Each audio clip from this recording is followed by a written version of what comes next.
All right. So let's go. We're starting a new Sefer, a new book of the 5 books of Moses.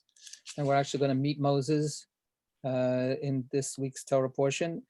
The name of the book and the name of the first Torah portion is Shemot, which means the names of. Ve'ele Shemot Bnei Israel. These are the names of the children of Israel. And this Torah portion has so much in it. It takes us into a new realm. We talked last week about the end of the patriarchal era, and now we talk about peoples. We talk about nations. The people of Israel become a nation, and they live as a nation within a nation. They live as a people within an overarching national environment, which is the Egyptian environment. And then we track what happens with them and the Egyptian growing sense of intolerance to people that had lived there for a couple of generations, peacefully and successfully. And then the atmosphere sours, and it turns into a new regime that is a murderous, oppressive regime, literally murderous. So I've made this point other times, but I want to just put it out there again. Our story is our story, but from the way that we're telling our story, the Egyptian story is the story of a people that has a lot to be proud of. They've behaved quite amazingly in confronting serious crises of their own, and they've also dealt with foreigners in a pretty generous and accepting way. Obviously we pay attention to Joseph and his brothers, but Joseph and his brothers were part of endless caravans of people who were coming to Egypt, who were being supplied with life-sustaining food to save their lives. So we have an Egyptian society which actually comes off pretty well. And then with a different leader, that society becomes totally involved in, like I say, murder and oppression. So I think that this is something, again, that you can't just brush aside in terms of our own moment that we're living in. So that's big picture stuff. And then we've got individual stories. We've got, as I mentioned in the Dvar Torah for this week, we've got stories of a lot of women who step up and are extraordinary. I mentioned the midwives. We also have Moses' mother, his sister, and then Pharaoh's daughter. Later on, we're going to be introduced to Tzipporah, and she comes to the fore the following week. No, this week. And there are these heroines that stand out and are singled out within a bigger story of oppression, murder, and slavery, and fear and cowardice, because totalitarian regimes succeed only by terrorizing the population so that people will go along with it, even if they're not rabid haters or evil people. They go along with it out of simple fear and a desire for survival. And then we're introduced to Moses, and we have this really mythic story of Moses, and we have never had that before. if we think about any of the other main biblical characters, we have never had the birth scene of Abraham or Noah or Adam, or any of the others as being something that's of significance in and of itself. I mean, obviously they were born, and obviously Isaac is born as a miraculous announcement, and Jacob and Esau have their their struggles in the womb, but this whole thing about the tracking of this person, starting with his very birth and then going on, with the parents taking a very, very secondary role, is new. So here's this guy Moses, and we watch different scenes in his life, and he becomes he's a champion of the underdog. He's a champion for justice. He becomes a fugitive from the law, from powers that are out to get him for being that kind of champion. And then we have a little romance, and then we've got the story of Moses meeting God. And that's, of course, the burning bush story and the conversation that is the longest recorded conversation of a human being with God in the Torah. It is the longest continuous dialogue back and forth. God said, then Moses said, then God said, then Moses said, then God said, then Moses said, then God said that. It's the longest record of a conversation with a very, very, there's a lot at stake. And, Moses is not really cooperative. What we've had before.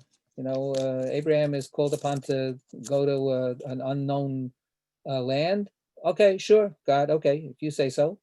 You want me to sacrifice my son? Okay, I'll do that. And here Moses is, called upon by God, and Moses goes, no way, no way. And not just once, twice, three, it's the longest conversation between a human being and God in the Torah is about a human being refusing to do what God wants. So is that a coincidence? I don't know. Anyway, he finally agrees, and he embarks on his mission. He is able to go with his older brother, Aaron, and they start out on their mission.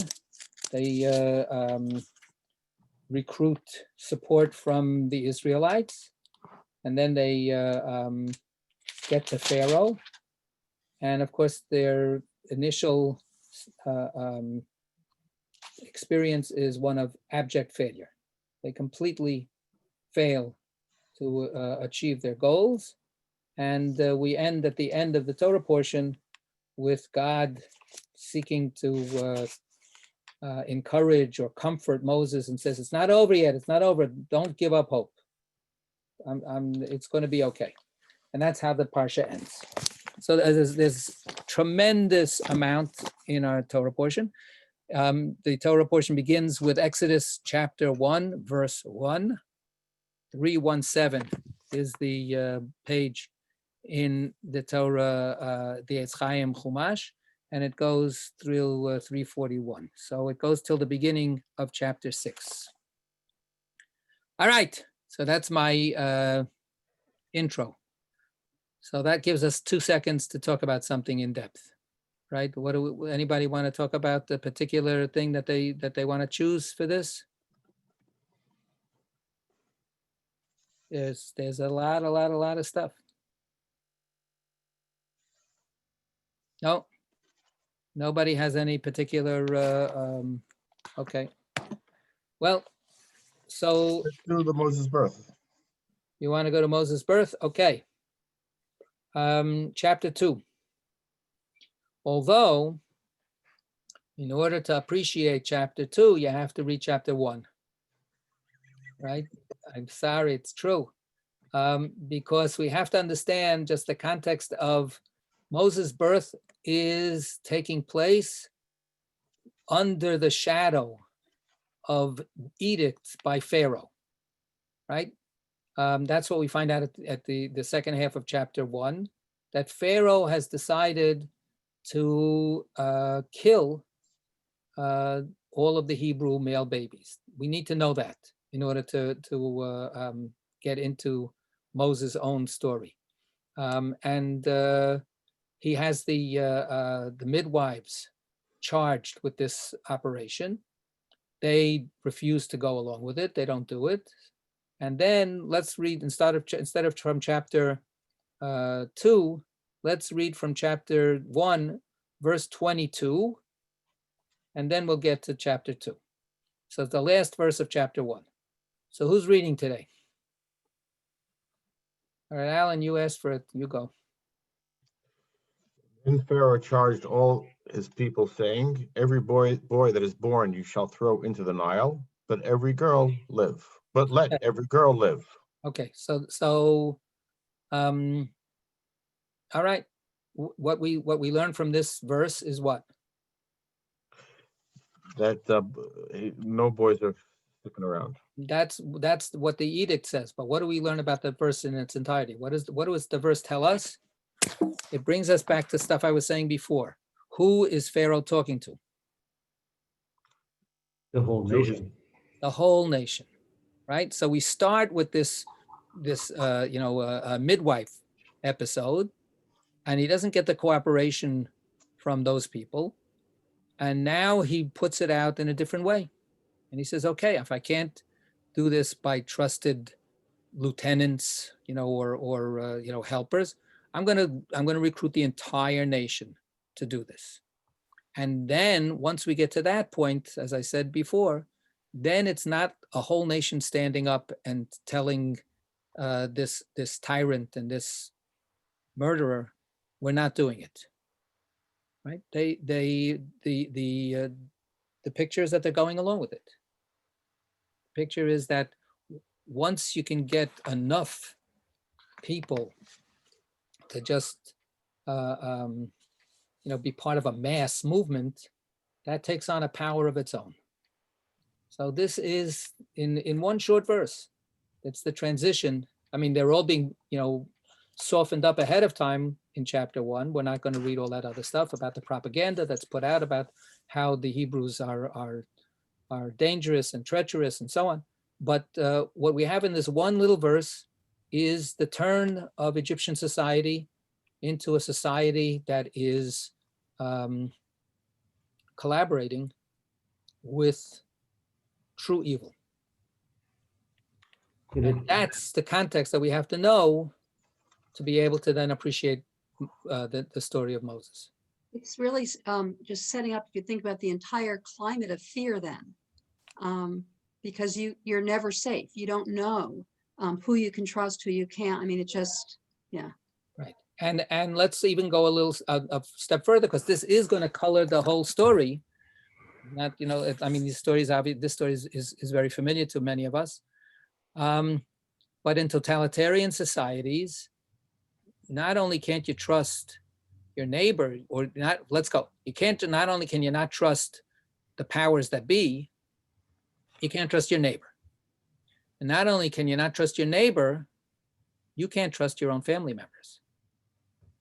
That's the ultimate power that the totalitarian regime depends on, is the atomization of society, so that the bonds between society are forged only on their terms.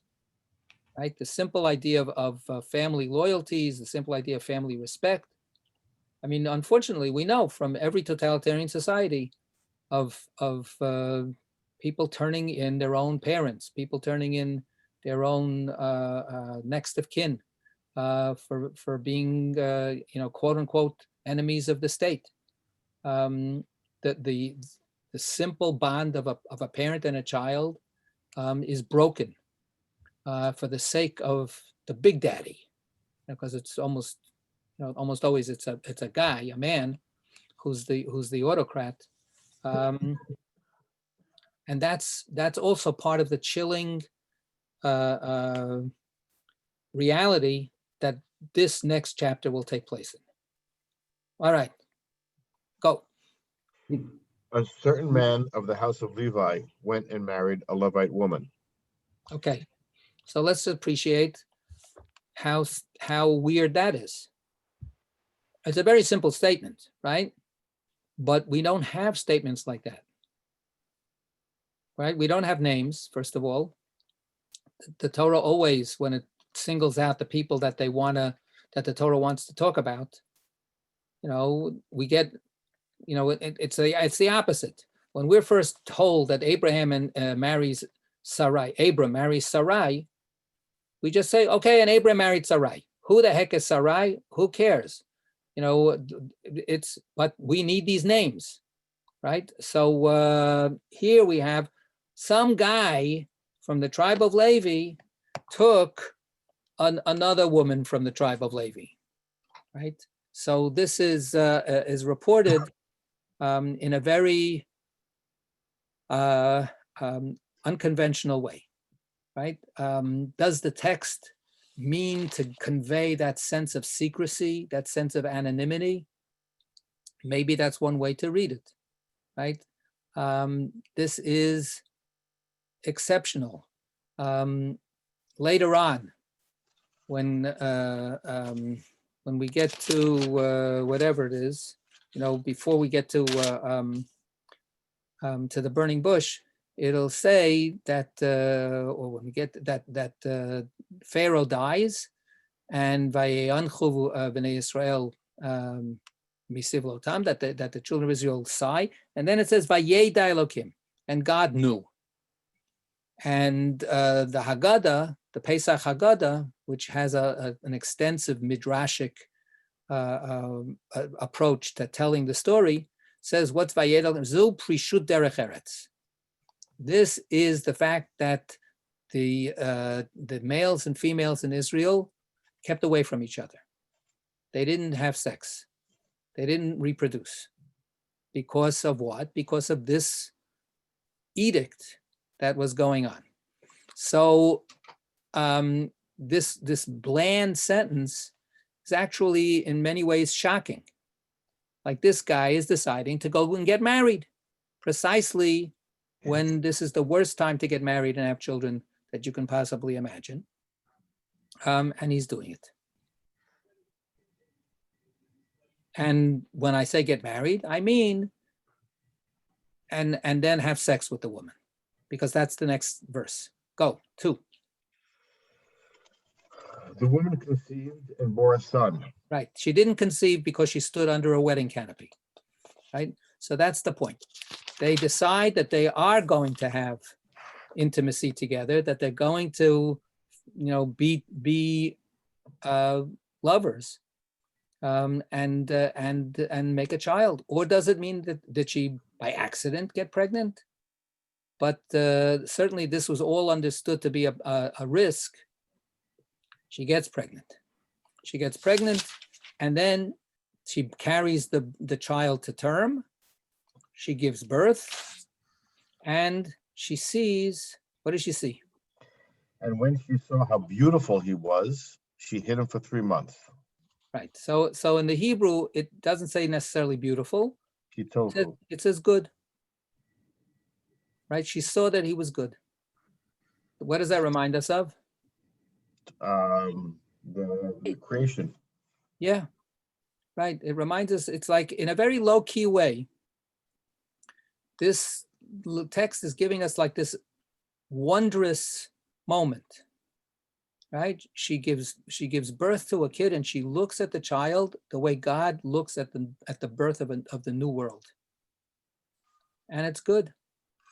This is a good baby, right? And of course, this is such a primal kind of human experience, right? Is this to say that Moses is better than anybody else's baby? Just ask the next mother, but that's it. This is like, and just to But that kind of primal sweetness is exactly what Pharaoh is trying to destroy, right? He's trying to create fear, anxiety, people not acting normally, people not doing what comes naturally. And here, this couple does this, and the beauty of it, the goodness of it, has not been destroyed. Yeah, Rita. I have a question. So we have this man went and married a woman. And so you would expect, therefore, that if she conceives and has a baby, that's the first child that she has. But of course, we end up not knowing here. But there are two older kids. So, are the two older kids from this marriage? Are they from a previous marriage that she had? I mean, it's just it sets you up, and so that when you end up finding out that there's a sister, it's like, wait a minute, what's going on here? Yeah. Right. So excellent. So pointing that out should help us really appreciate the wisdom of the Midrash. How does the Midrash understand what's going on here?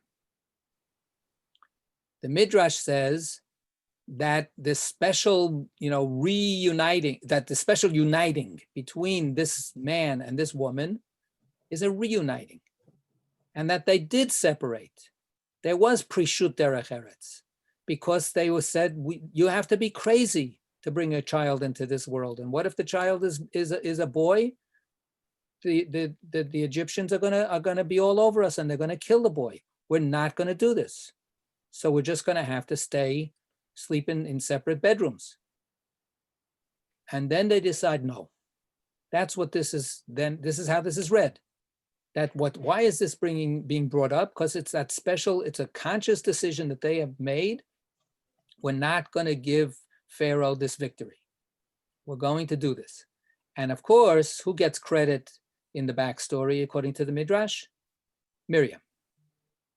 Right? This is the imagining that the Midrash has, where yes, they've had kids from already. And now they're acting as if they're almost strangers to each other. And Miriam says to them, why are you not acting like a husband and wife? She's old enough to know this. And they say, we can't, sweetie, Pharaoh is Pharaoh. And what does Miriam say according to the Midrash? You're worse than Pharaoh, Dad, because it's always on, in this way of telling the story, because Pharaoh only decreed that the male babies should die.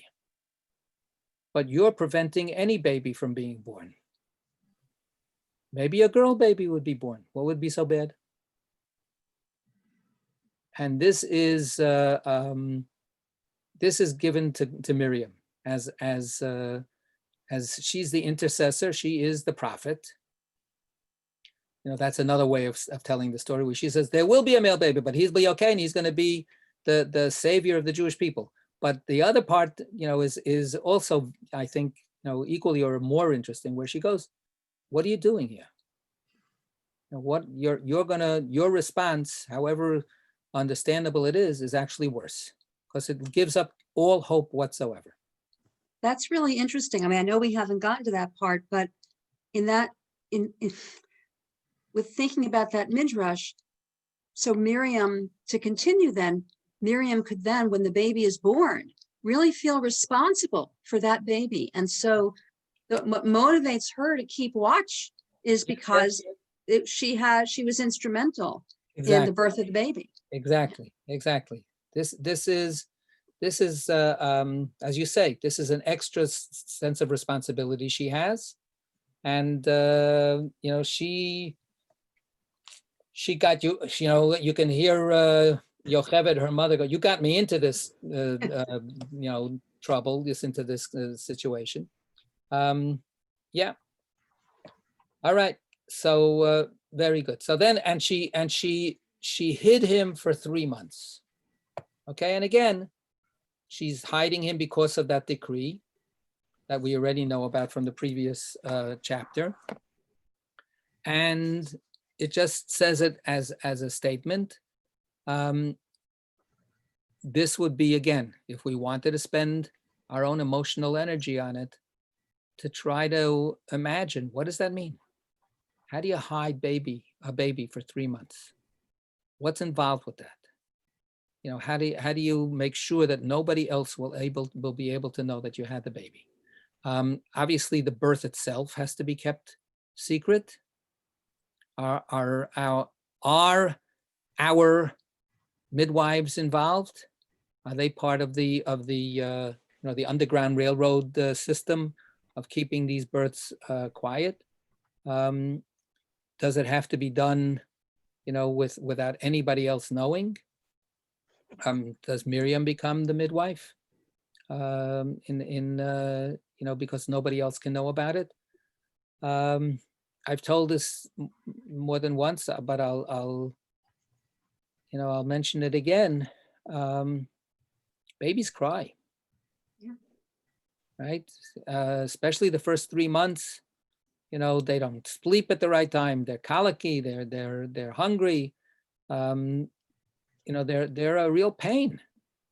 And how do you keep a noisy baby a secret? So, as I've said other times, in situations of hiding, such as what happened in the Shoah, this became a major fear, that if you had a baby in your group, that the baby would be the death sentence for the entire group. And I know, as I've said, in yeshiva, we knew of one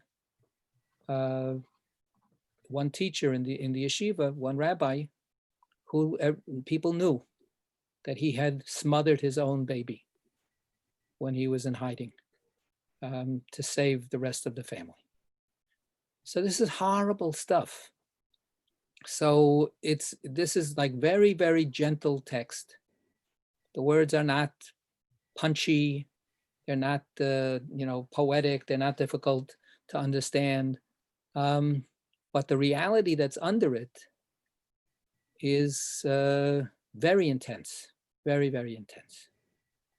And that next line that we're going to read is heartbreaking. Verse 3. When she could hide him no longer, she got a whip. Stop right there. Stop right there. Let's just take that in for a second. It's in the Hebrew, it's even more stark.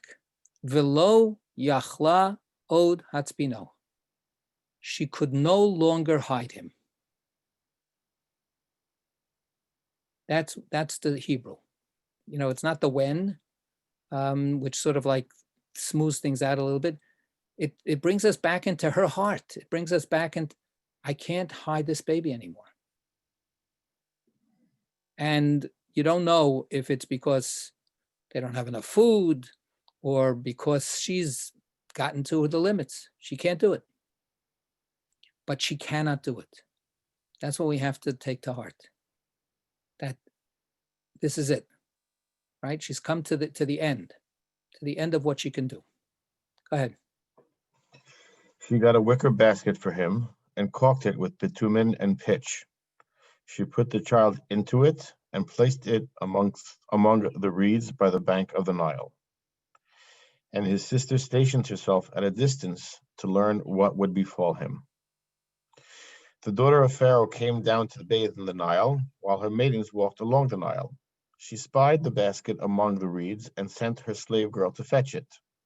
When she opened it, she saw that it was a child, a boy, crying.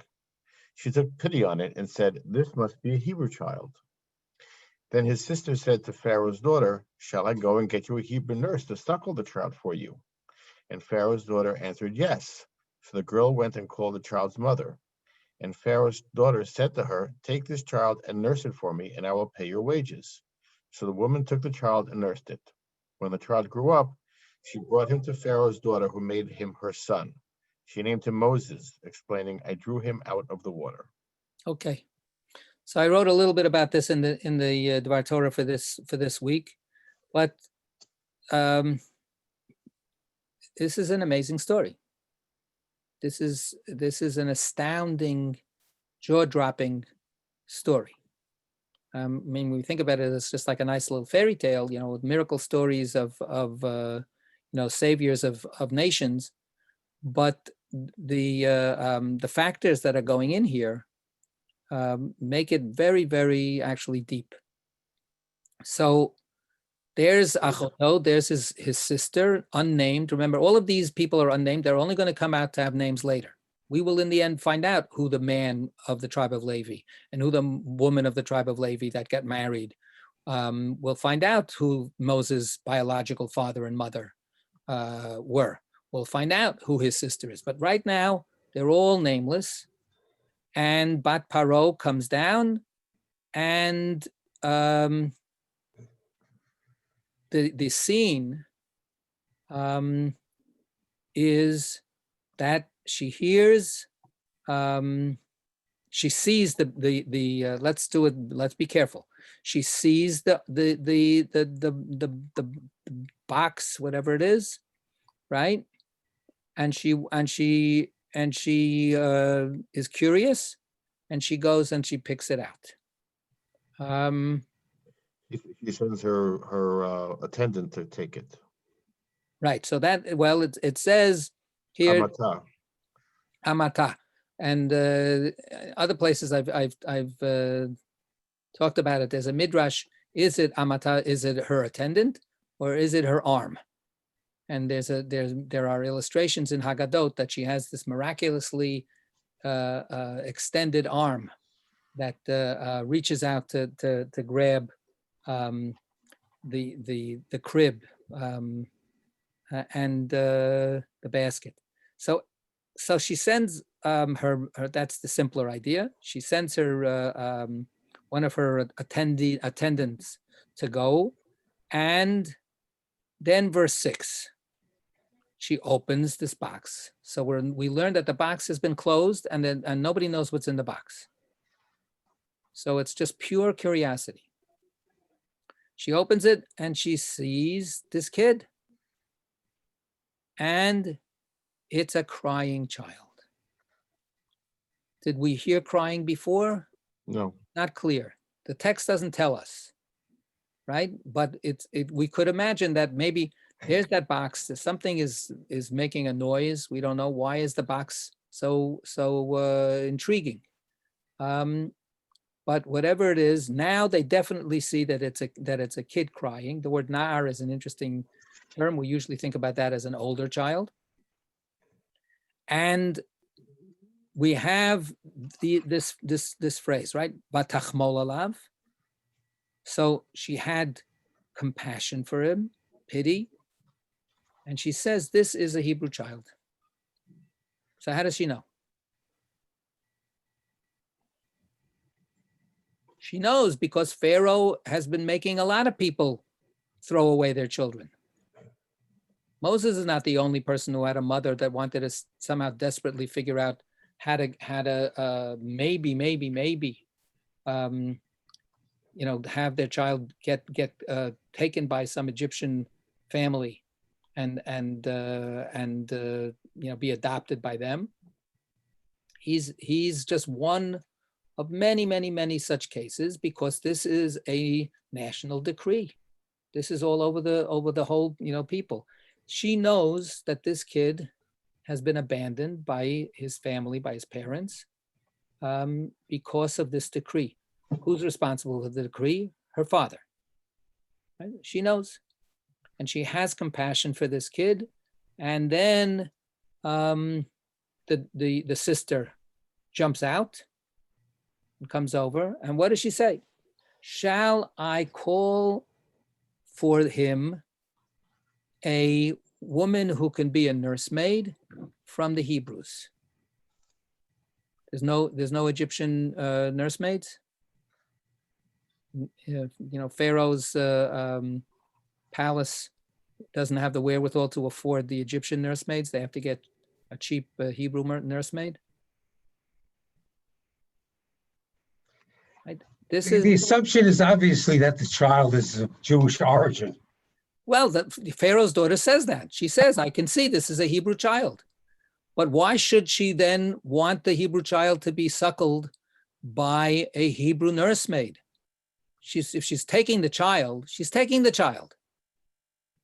She's going to take the child into her own palace, and she's going to, take care of this kid. She fell in love with the kid as such a cutie, and but this unnamed sister, who Pharaoh's daughter could guess or not is a family member, says to her, "Well, you want me to do you a favor and get him a Hebrew nursemaid?"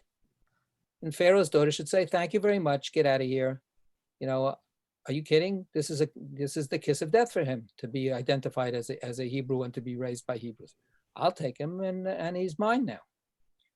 Again, when we imperfect analogies, but so many times children during the Shoah, for instance, were given up, and either to identifiable neighbors or other people, non-Jewish people, to try to save their kids, or sometimes just abandoned in some kind of way, hoping that the kid will somehow survive, pushed out of the window of the train as they were on their way to the camps. And somehow or other the war ends, and somehow or other they survive. Can they get their kid back? Will the people that took the kid be willing to part with the kid? Will they be willing to tell the kid, you're not who you think you are? We've raised you. You think you're a good Polish Catholic kid. Guess what? Voila, here are your real parents. And many tragedies have happened where they weren't ready to do that. They were ready to save a life, but they wanted to save a life on their terms. And the children also didn't always succeed in being able to cope with that kind of change of information. I highly recommend a super depressing, beautiful, very moving, and very depressing movie called Ida, I-D-A. It's I think a Polish movie, and it talks about something of a situation like that. So yeah, who wanted to say something? Sarita. So in terms of who you're going to get to be a wet nurse, so if Pharaoh's daughter were to find an Egyptian woman, then that woman would have a baby and would be nursing both her own baby and this baby. Knowing that this is going on and that people are having their babies taken away from them means that there are women who don't have children and who are lactating, right? So that in fact, the likelihood of finding a woman to nurse this baby and not be encumbered with another baby is going to be higher among the Hebrews. I mean, that's not maybe such a positive way of looking at it, but that is the reality. I mean, and knowing that is if she's not oblivious to this and she knows what's going on, then she'll know that that's the case. And so therefore, what she'll know is that Moses will be nursed by somebody who will give him undivided attention. Right. So I think that, that's in the end, that's her calculation. But I think we need to appreciate how unnatural that calculation is under the circumstances. Because again, she is Pharaoh's daughter. Pharaoh is out to kill every single Hebrew baby. These people are subhuman. These people do not deserve to live. These people are our enemies. These people are hated. Remember, there was an abomination tradition against the Hebrews all the way back in Joseph's time. So this has been building up, and it's got plenty of deep roots to it. But the fact that she doesn't say, first of all, drown the kid immediately. That's the first miracle. So, okay, so she has this mysterious, movement in her heart of compassion, and she falls in love with the baby. the next miracle is to say, I'm not taking the baby all for myself. Believe me, there are plenty of wet nurses in the Egyptian people, of people that have babies, that don't have babies, that have enough milk for to give to somebody, under one circumstance or another. The idea that she wants to share the raising of this kid with a Hebrew is completely to be unexpected. Beryl. Sorry.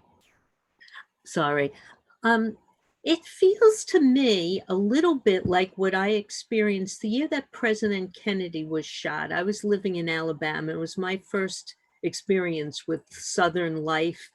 And I lived through integration in public schools in New York. So it was very different for me. But I do remember that a white woman could hire a black woman to nurse her child, but definitely not the other way around, because I invited our maid to the pool. Our maid was black, and my father didn't like anyone to stay in the house when we weren't in the house. So I invited her to the pool club with us. The fact that my mother allowed me to survive doing it was a miracle at the time. That's all I can tell you. Right. Wow. No, that's an interesting point. Right. That's a very interesting point. So, yes, that's to be factored in too. But the sentence of death was not explicit. I'm sure plenty of African Americans would say, look, there has been a kind of implicit sentence of death against many Black people for hundreds of years, but this was absolutely out there. So definitely eyebrow raising. Yeah, Marty. With all respect to my good friend Sarita, women, including women I know, have been known to breastfeed more than one child simultaneously. Look at that. All I'm right. not saying no. I'm saying from Pharaoh's daughter's perspective, that she might think actually it's better to have someone just nurse him and not have another kid. I would suggest to Sarita that she discuss that with my lovely wife, the mother of our twins. Right. All right. So, Marty, I'm one of a twin. Okay. all right. Good. You can take the rest of that conversation offline. But anyway, I'm trying to just, again, push that we should appreciate the weirdness of this, the exceptional quality of what has happened. And we have Moses then taken off and nursed by his mother, as we see here. And then verse 10, we're going to just revisit this the last few minutes that we have. Verse 10, one more time. When the child grew up, she brought him to Pharaoh's daughter, who made him her son. She named him Moses, explaining, I drew him out of the water. Okay. So what does it mean when he grew up? Well, is it possible that it's when he finished breastfeeding? Or is there something else? I was actually going to ask the very same question. He wasn't obviously bar mitzvahed, at that point, or in those days anyway. It's really very unclear. Plus, it must have been quite gut-wrenching to give up this child after breastfeeding him for X period of time. I don't know how long it was. I don't think any of us really do. Yeah. So yeah, it's an open question. You have a note at the bottom of the page under the line that you can look at your leisure, because he has that he grows up by Igdal Hayeled, by Igdal Moshe. What does that mean? But I wonder, but he comes back to Pharaoh's daughter's possession, and so that's understood. Pharaoh's daughter is not giving up on this kid. Pharaoh's daughter is definitely supervising that this kid is being taken care of on her authority. And then she names him, right? So we only have a couple of minutes. She names him Moshe. So as I mentioned in the Dvar Torah, we have no other name for Moshe. The name that we have forever and ever and ever, right? The greatest name perhaps in all Hebrew names, Moshe, is an Egyptian name according to the Torah, right? And we, according to biblical scholars, it doesn't mean anything like what the Torah says it means. It's this Mose is an Egyptian name ending, whatever it's called. But that's exactly to the point. This is an Egyptian name by the acknowledgement of the Torah itself. And that's the only name we know about this man. The greatest teacher, the greatest leader of the Jewish people, the one who has this intimate relationship with God.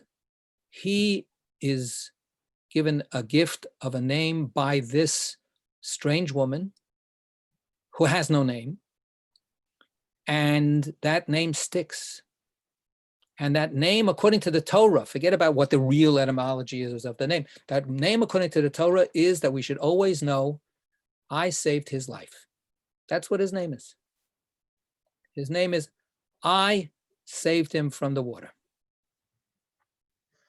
And whenever we talk about him and we say the word Moshe, if we give it an extra moment of thought, every time we say anything about Moses, it's that guy who Pharaoh's daughter saved from the Nile. That's his name, forever and ever. And that's the mystery of that kind of human goodness in the midst of a society that is losing its soul. Moses exists because there was an Egyptian woman as close to evil as you can imagine. Her father is Pharaoh, and right under his nose, she saves his life and raises him, and apparently is okay with keeping him connected with who he is. It's astounding. She's a righteous Gentile, Rabbi. You know what? If that would be an explanation of anything, then we would understand human beings a lot better than we do. The mystery of what makes one person righteous or not, whether they're a Gentile or a Jew, is a mystery that I don't know that anybody has an explanation for. And why we have so many people today who are not righteous, is part of this question. All right, we're going to end tonight. And Yeshikov to everybody. See you, I hope, next week. Good night, all.